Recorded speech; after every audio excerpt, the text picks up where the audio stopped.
Warning, the following program contains critical thinking, honest opinions, viewpoints on culture that may seem conservative, and a positive view on absolute detestable things such as marriage and children. Listener discretion is advised. Hola and como estas, or whatever, my good friends and colleagues. Apologies, I took 6 years of Spanish and I really don't know it, so you're just going to have to bear with me.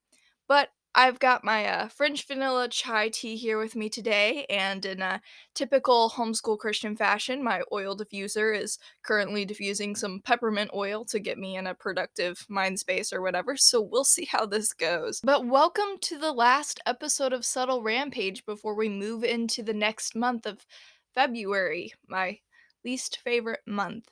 You want to know why it's my least favorite month? I'll tell you why. Because it's spelled stupid, okay? It's like my least favorite weekday, Wednesday. It's spelled stupid.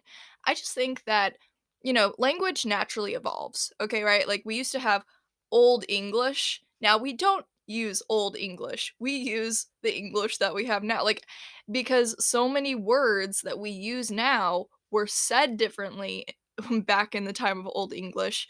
They spelled them differently. And then people started pronouncing them closer to the way we do now, and so they changed the spelling.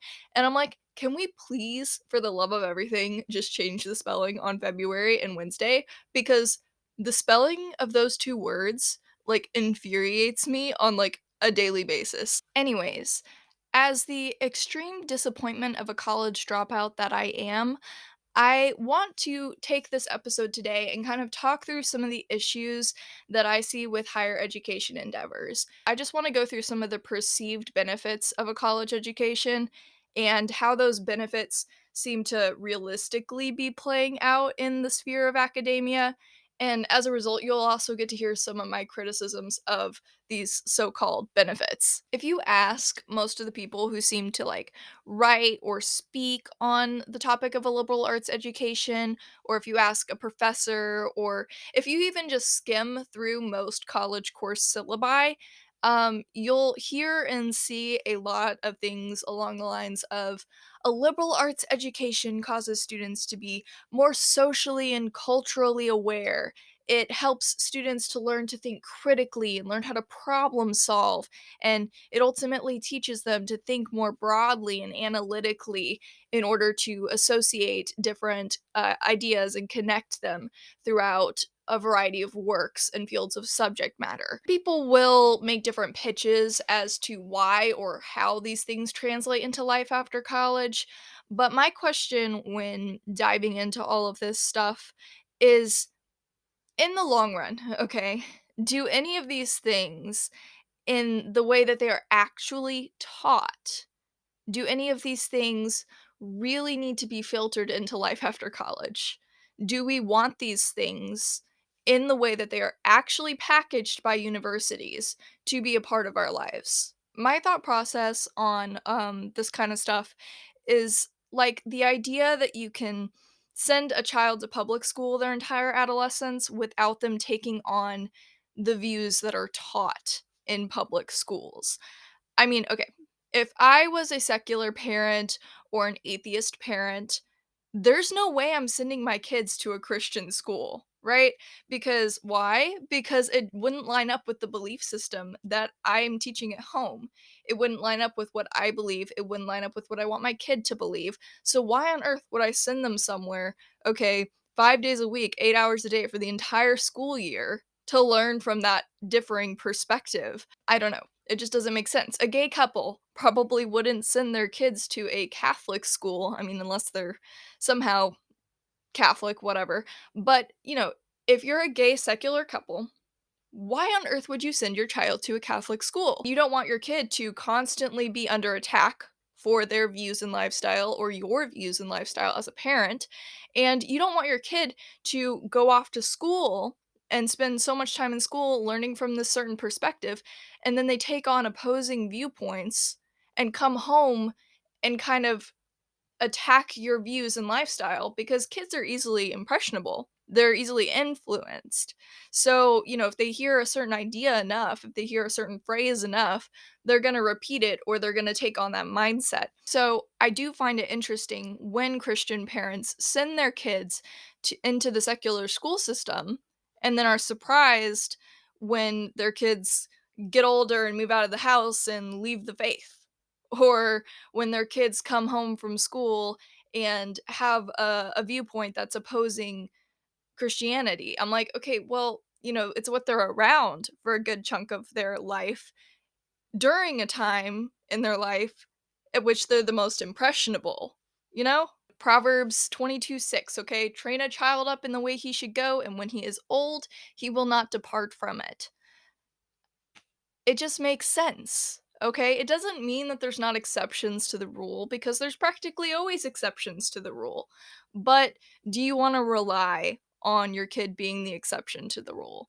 Do you want to rely on your family being the exception to the rule? No, probably not. And you might go, oh, what does that have to do with the university system and a liberal arts education? Well, I will tell you because I'm a very generous person. I like to share my thoughts. That's just a very nice way of saying I like to talk. But, okay, this applies to the university setting because if you're sending your kid off to university or you are a student and you're going off to university, whether you're expecting it or not, as a Christian or even as a non religious conservative, you are stepping into a space that is not made for you. It's also a space that, in a lot of ways, will contradict your belief system. Or if it isn't exactly what you've taken on as your belief system, you're stepping into a space that will definitely contradict the belief system that you grew up a part of. So I think it's just really important to keep that in mind. The things that we are pitched about school, about public schools, about university systems, like the things that we are told in all the advertisements and the promotions and the hey, come be here, we're offering you a scholarship and we're so great. Okay, the stuff and all of that. That's not what it's really gonna look like. That might be obvious, okay? That might be a really stupid thing to point out. But I mean, how many times have you ordered something on Amazon, okay, and you get it in the mail and it's like, "Well, this isn't exactly what I thought I was buying." I'm just saying that there is false advertising or there is confusing advertising or there is contradictory advertising in so many other aspects of the world. Why do we not think twice when it comes to school? And, that's a very generalizing statement. A lot of the statements I will make today are kind of generalizing, but I'm just gonna put that out there from the get go so that you don't get all, well, that's not what happened to me, or that wasn't my experience, or uh, that's not everybody, Adelia. Okay, I know. I like to think that I'm not stupid. I'm fully aware that there are exceptions to generalizations. I'm fully aware that there are exceptions to the rule. So don't come at me being like, well, that's not what school was like for me. Okay, I get it. Okay, everybody has different experiences. And school in the last 10 years, university in the last 5 years, is going to be different than it was 20 years ago, 30 years ago, 40 years ago. Like things like this are constantly changing right under our noses. So we just have to be aware that there are things that are happening that might not have been a part of our personal experience. Anyways, to kick us off here, you know how people go to a different country or whatever and they bring with them one of those little Spanish to English dictionaries or English to Italian dictionaries? Well, throughout this episode, I'm going to lean a little bit on this little dictionary I keep in my head. I like to call it the normal human speak translation of academia terms and services. I think, as far as subject matter goes, we'll start off by talking about critical thinking for a second. Okay, so we hear a lot of conversation now about thinking critically, thinking logically, thinking for yourself, so on and so forth. But what does that actually look like? How does that actually pan out? Well, most of what I just said doesn't apply to the academia space, but the critical thinking aspect of things, that's a big one. Critical thinking is probably a word that can be found in practically every college syllabus out there. If you have a college syllabus that doesn't have the words critical thinking on it, I wanna know. Please tell me, because I have never seen one that doesn't have those words in it. But okay, what is critical thinking, really?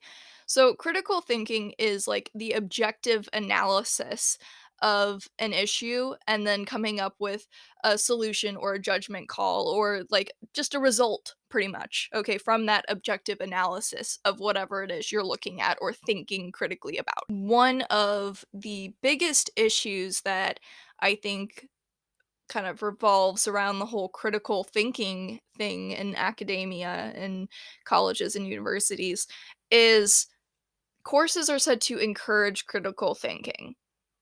Academia and the liberal arts education is said to encourage critical thinking. I think the problem with that is there's so much else about a liberal arts education in the modern space. Okay, there's so much else in the academia sphere that just directly contradicts the whole concept of critical thinking. I'll kind of get into that a little bit later once I talk about a few other things that are big topics in academia, but that's just something to keep in mind.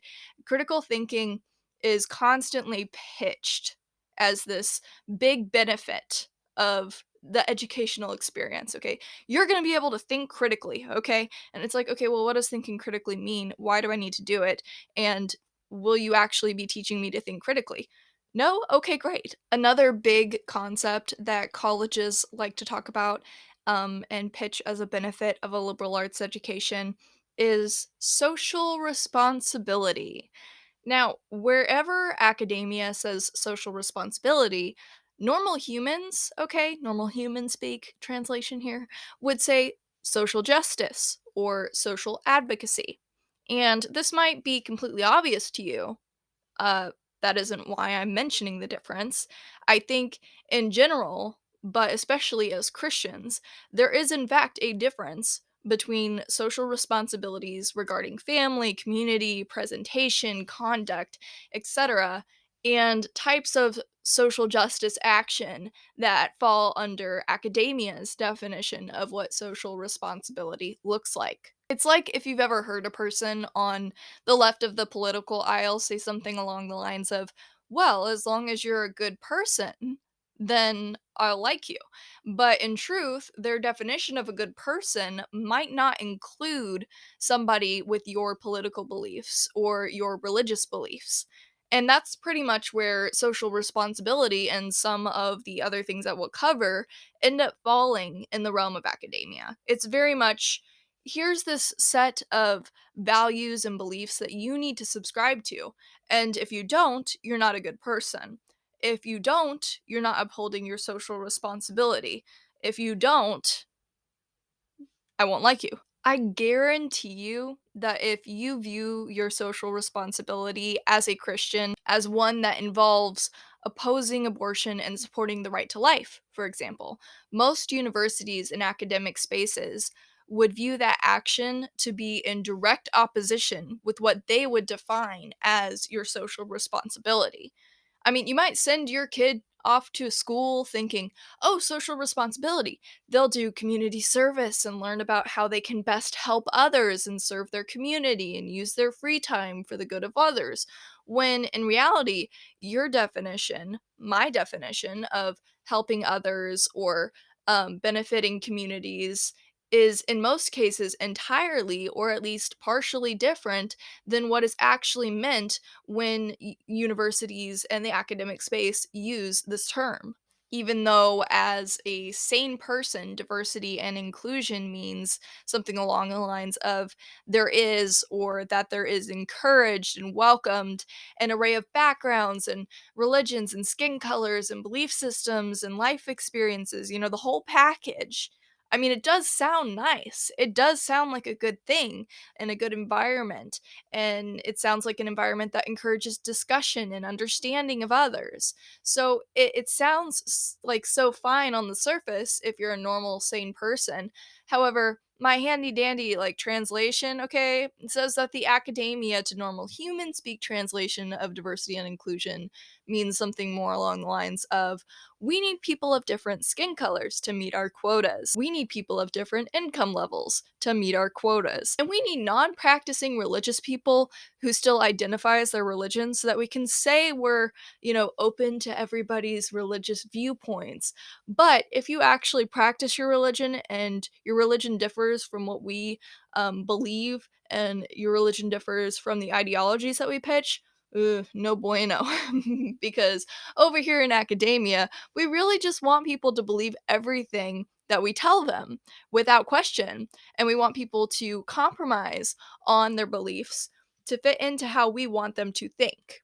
Because we want diversity and inclusion, but not when it comes to conservative viewpoints or Christian beliefs or anything else that divulges from what we teach. I mean, if you really want diversity and inclusion in a university atmosphere where a large majority of students are more left leaning, then my right leaning perspective should be encouraged. It should be like, oh my God, we need more differing viewpoints. Please bring that here. Let's discuss.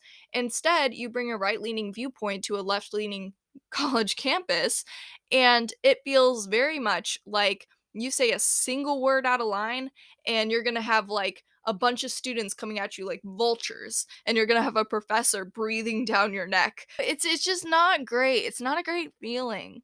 It doesn't feel very diverse and inclusive, you know? And then also in relation to like the little quotas that colleges and universities usually have to meet for like low income students and black students, I just don't like it. Okay? I don't know why anybody likes affirmative action.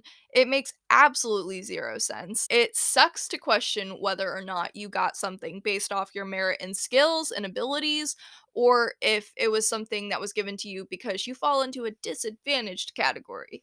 Like, I. I would hate that, and I know that that occurs when it comes to low income students as well. That might not be a part of affirmative action, but it is a quota that universities meet for financial reasons.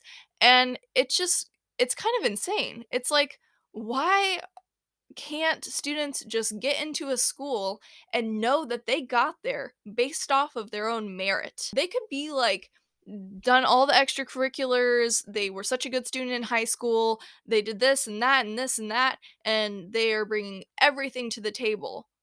But if they fall into one of those disadvantaged categories, then they don't know for sure that they got there on their own merit. And that's just, it's kind of, kind of screwy. Kind of screwy to me. I don't like it. I don't. And for the record, I think this stuff is also a problem when it comes to the current obsession with having a victim mindset. It's pretty prevalent in our culture lately. Colleges also, they want applications from students who have a story. And then while they're going to school there, students are encouraged directly and indirectly to view themselves as victims based off of their experiences with sexuality, race, socioeconomic status, all of that good stuff, right? And it's just kind of insane to me. I mean, I come from a low income background. I was accepted to university as a low income student, and that's all fine and dandy, whatever. But I definitely experienced multiple ways in which I was made to feel like just because of my low income background, I was a victim who had overcome certain obstacles, but who was going to have to keep overcoming all these obstacles for the rest of my life just because of my background. I'm not saying that there aren't disadvantages to being in certain positions in life. There are. It is what it is. That is life.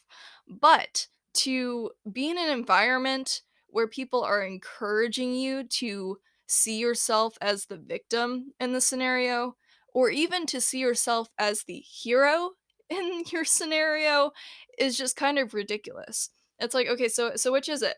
Am I the victim child who, could never have gotten to where I did, and it's so surprising, and I have all this damage and trauma because of my life experience thus far?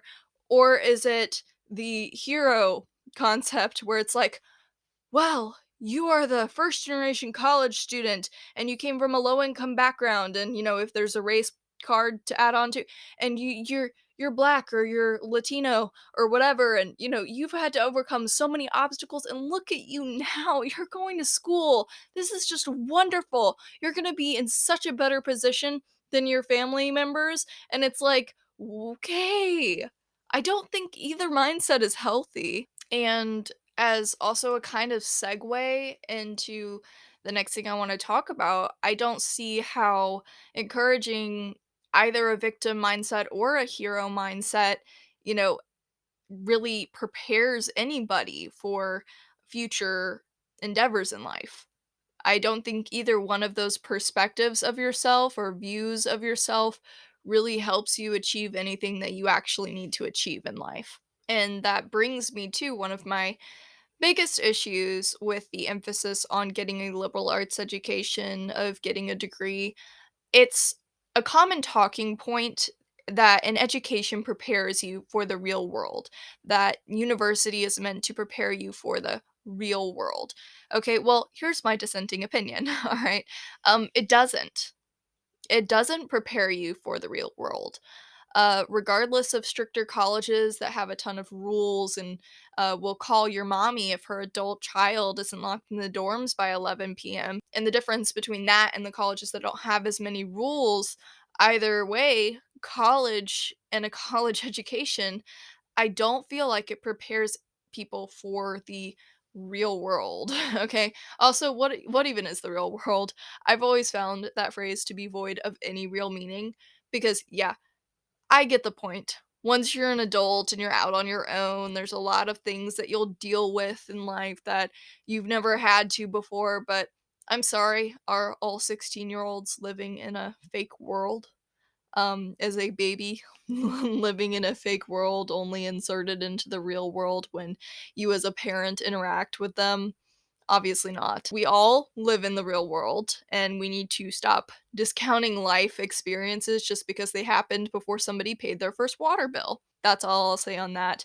If I use the term real world at all in the rest of this episode, it's just because I'm kind of going based off of what other people say and the phrases that other people use.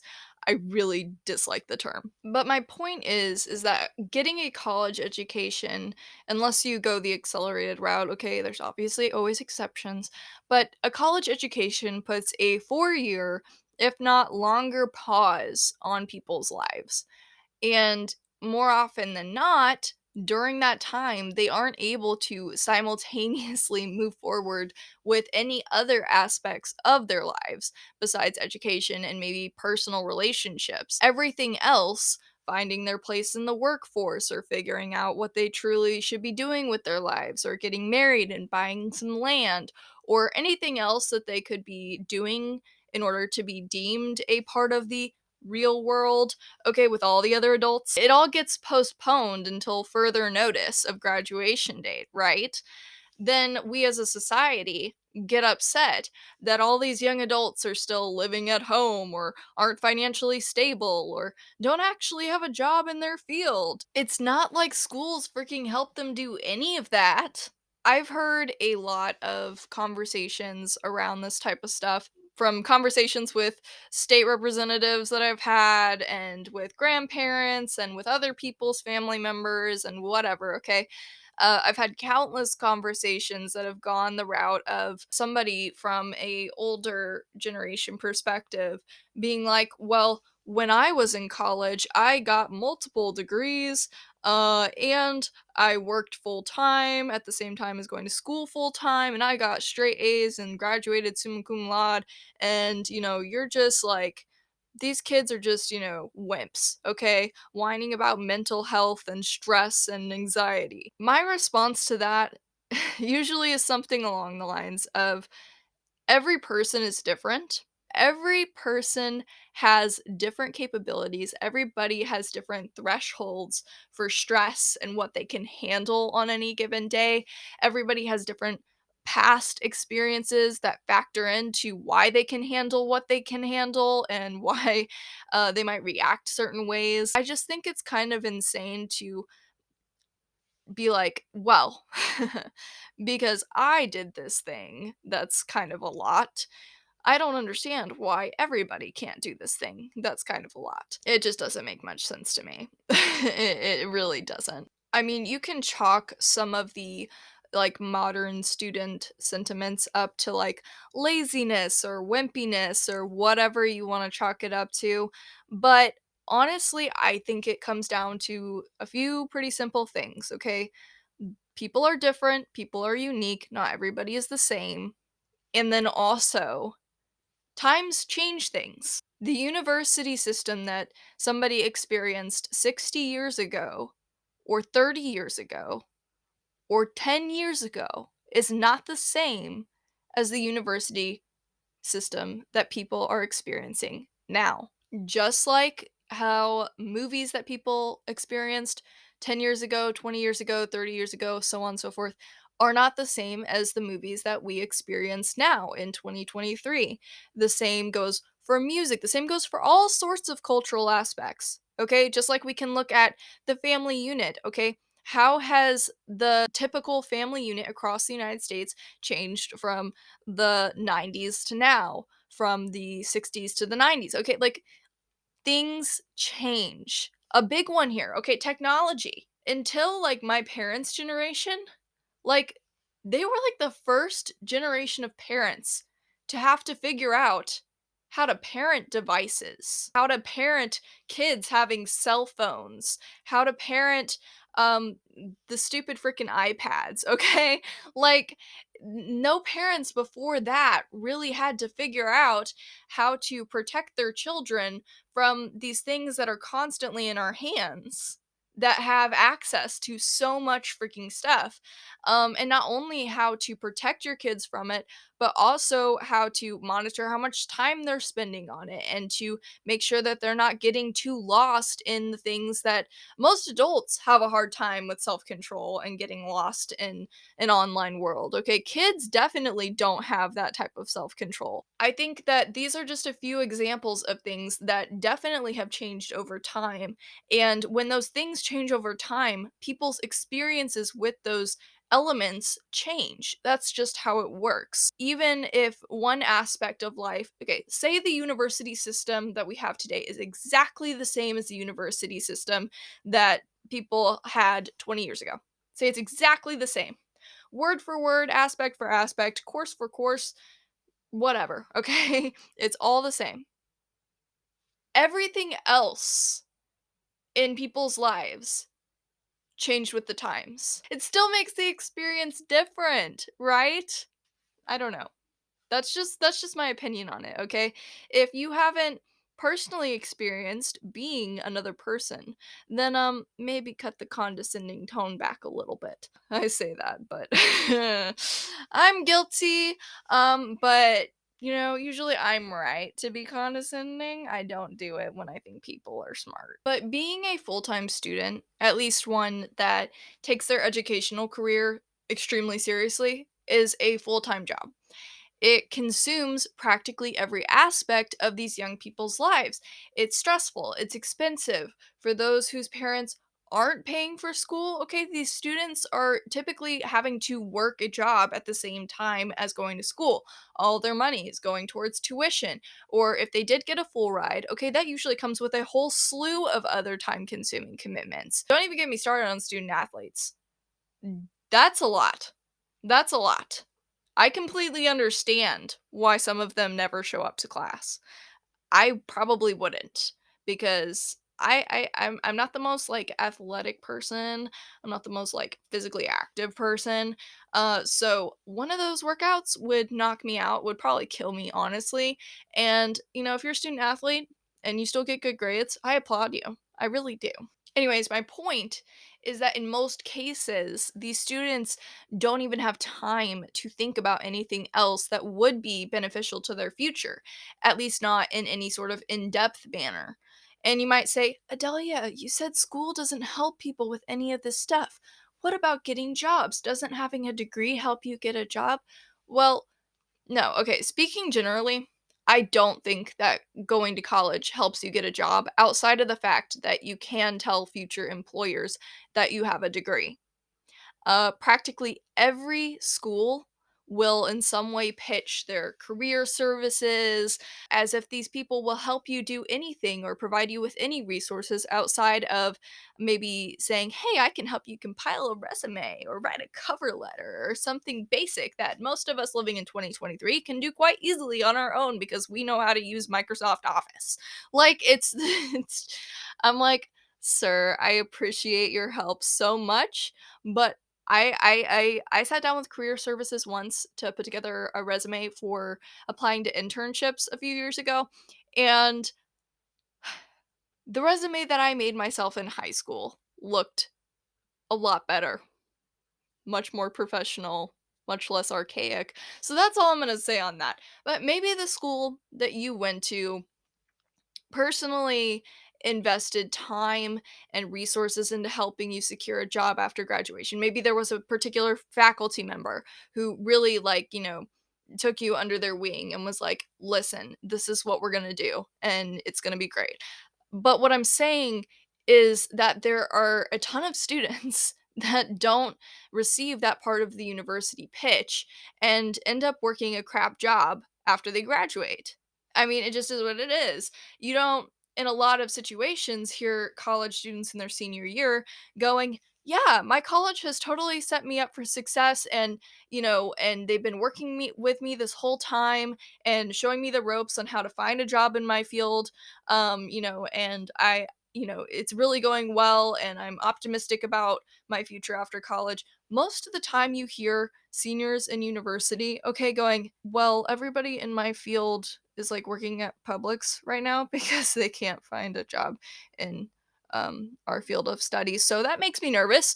And I don't really have time to be looking for a job or compiling my portfolio or really anything like that because school, uh, finals, last year to get everything done. Ah, okay, that's more of what I hear from seniors in university.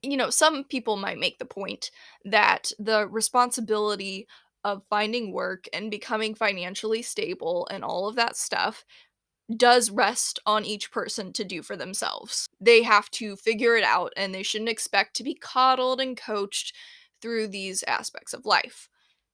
Okay, fine. But what I'm saying is that for so long we have encouraged, for decades, a system that in most circumstances directly contradicts a person's ability to do so. Okay? All of the money that they are making is going into tuition. And if it's not going into tuition yet, it will as soon as they graduate and those loans come due. Okay? So they're not able to really save up too much money. If they are, that's wonderful, but for the most part they're not. That kind of gets rid of the financially stable aspect. And securing a job, let's be honest here, getting a job as a grown adult with a degree, with years and years of experience, okay, decades of experience in the same industry, getting a job in that position is already difficult enough, especially with the way that we do things now, where all the jobs are like postings online and you go through and you go, "Okay, well, I kind of fit that criteria," and you submit your resume and your cover letter and you go through all the steps and you take the stupid 5-minute assessment or 30-minute assessment that the company does.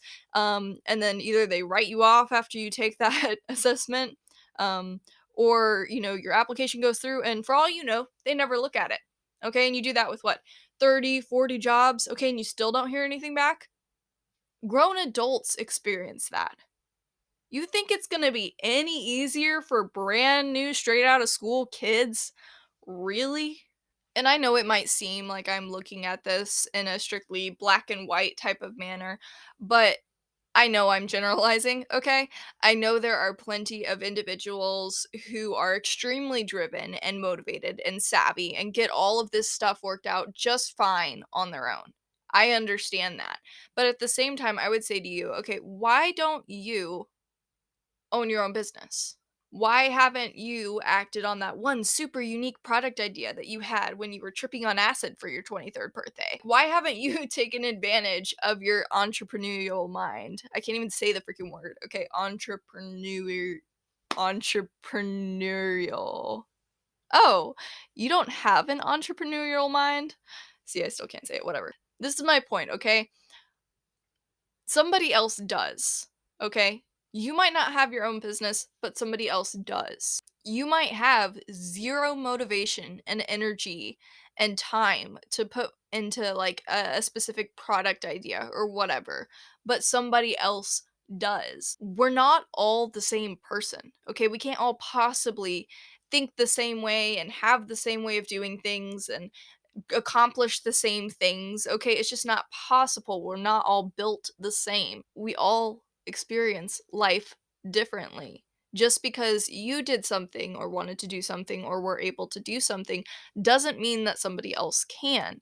And the same goes the other way. Okay, just because somebody else was able to do something and wanted to do something and whatever, okay, it doesn't mean that you can. Oh, wow. Revelation.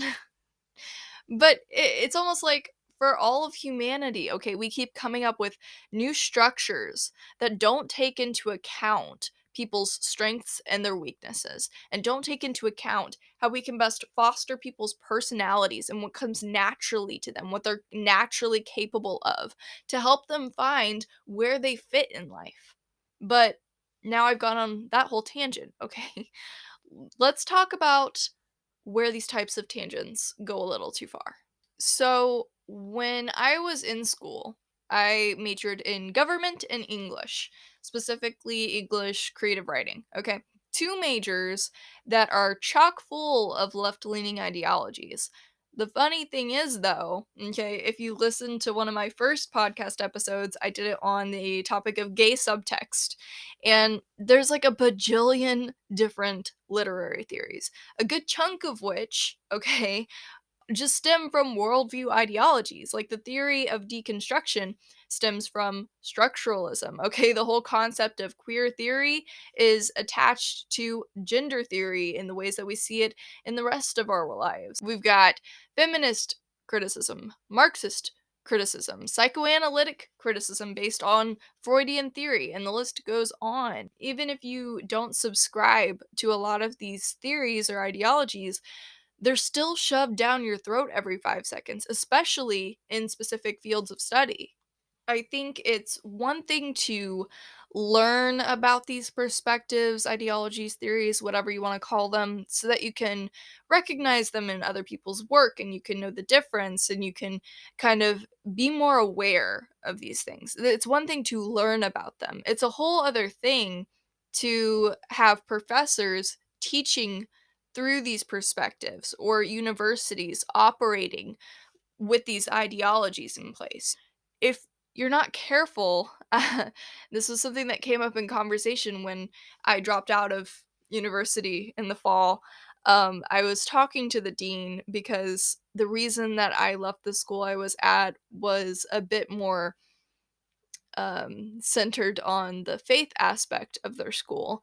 But we were just having some really in depth conversations about what academia really looks like currently.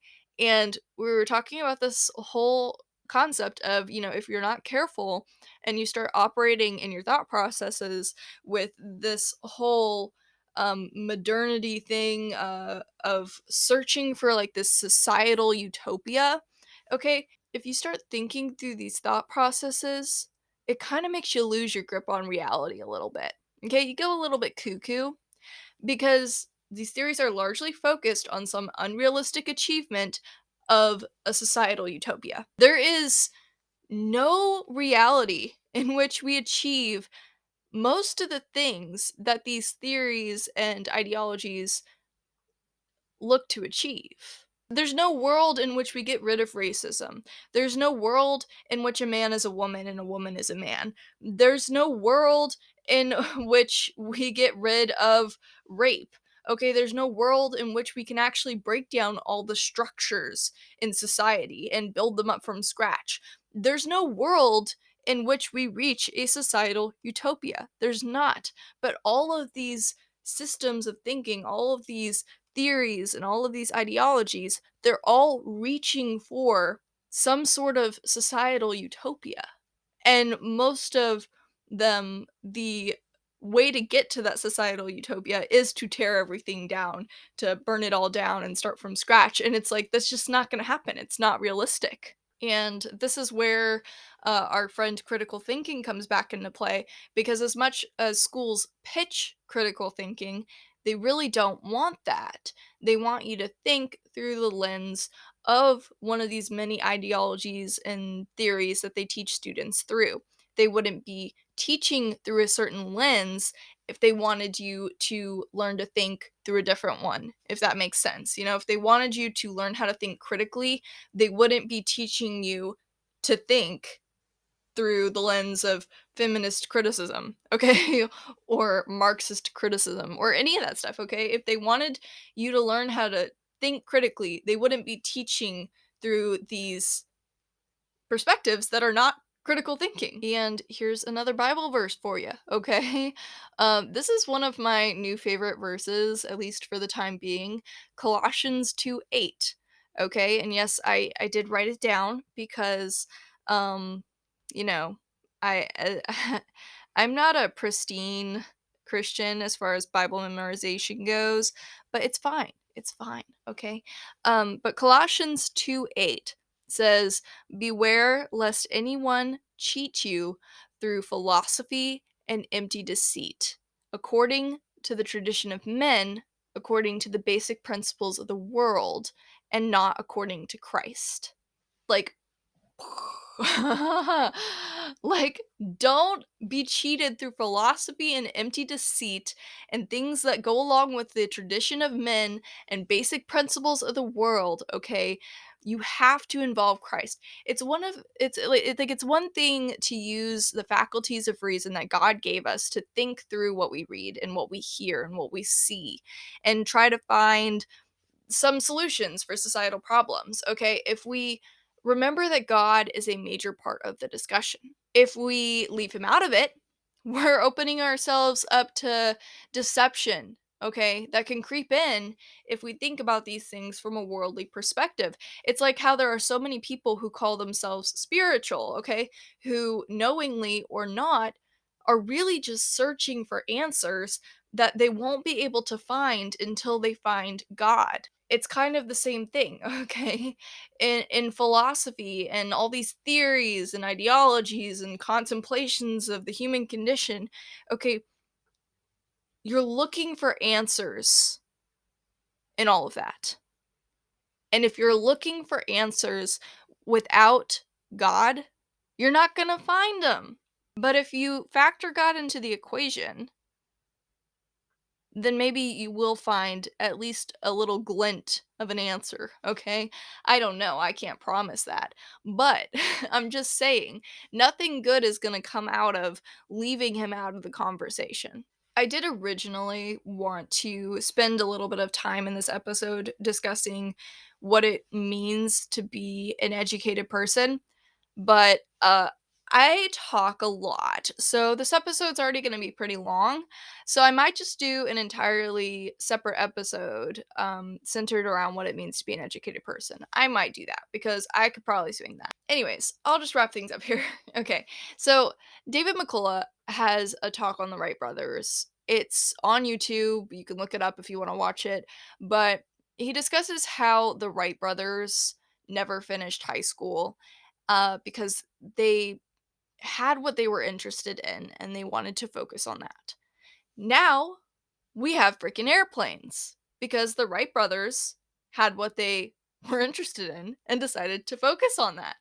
The importance of curiosity and environment that facilitates curiosity, it's vital, okay? It's one of the many reasons to homeschool your children, by the way. Because if you ask me, one of the last things you want to do as a parent is to squander who your child is and what they are naturally good at, what they are naturally curious about. If you send your child into an environment that does exactly, the opposite, okay, it doesn't encourage any of that 5 days a week for a good chunk of their life, don't come crying to me about what might possibly be wrong with them. I'm not saying, okay, that homeschooling your kid will automatically get rid of any motivation issues or unsureness about what your child wants to do later on in life. We live in a time where our focus as people revolves very much around entertainment, which, can kill people's motivation, kind of dumbs you down, you know. We all know this. We've all heard it a million times. But ultimately, education in the form that we have it in the US today is not an end all be all at all. And we need to stop acting like it is. Okay, being a good student does not always translate into being good at other things in life, but we value it so highly as if it does. Just like, okay, being a crap student doesn't always translate into being crap at other ventures in life. So it's just a really stupid way of looking at things. When I informed my professors this last fall that I was dropping out, that I at least was planning on it. I I was met with a variety of like no's and don'ts and you're such a great student though and you have so much potential and I love having you in my okay, anyways, my thing is I've always been a good student. Okay. I've always known that I was a good student. And these statements fall pretty null and void with me and my parents because we're fully aware.